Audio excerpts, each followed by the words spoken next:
Hi folks, my previous recording was really bad, so I'm starting over.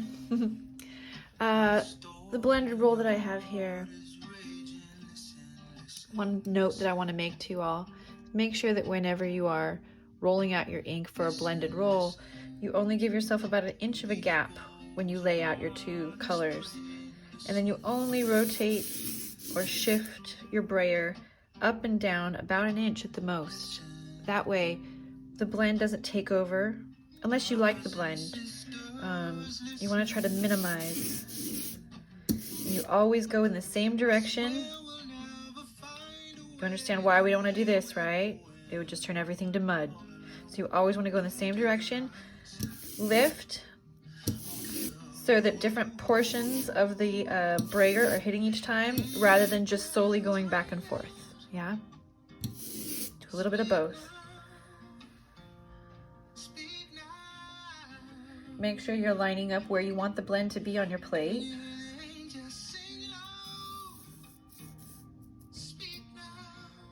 Push it one more time across. Good. This looks like it's well inked. I can see there's kind of a bit of ink on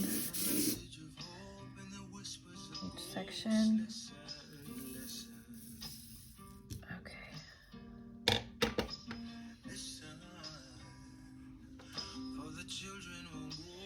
I'm gonna get out my registration and drop that here. I always keep wet wipes around so we can stay clean. I'm gonna slip that in. Remember, I've taped this up with masking, with packing tape, so it's easy to clean. And I'm always pushing to the top left corner.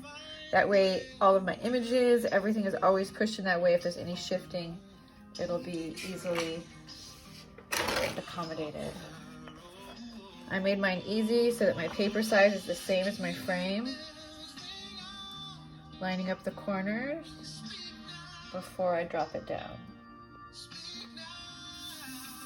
This is Yupo paper, so you'll see a little bit of it. I'm using an old brayer. You can use anything round and smooth bottom, like a can. It has to have a smooth bottom though.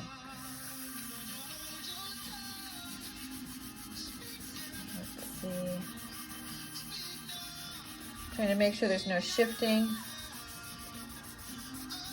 And what I like about thinner paper is that you can kind of see where the ink is, I can see little areas where it needs more pressure, where the ink has not made contact with the paper yet. And I know the plate was well inked, so that means it's just a matter of me applying the right pressure in the right places consistently. Good, there's only a couple more places that I'm seeing. Ooh, I have a messy hand. Getting the back of my paper messy, that's no good.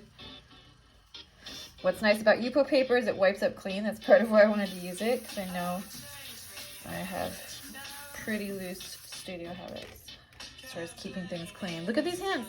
Okay, here we go. Reveal.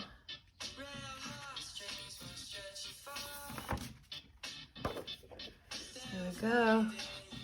Ooh, I like the colors. Yeah? Looks like it kind of reflects what we've got going here nicely. And it made contact with, you know, each section really well. There's maybe a little portion in here that it didn't, I don't know if you can see that. Right in here, there's a little bit of the white of the paper. I'll put more pressure in that area next time. One more for the dryer. Yeah, I'm doing a large edition. I'm doing maybe like 25 to 30.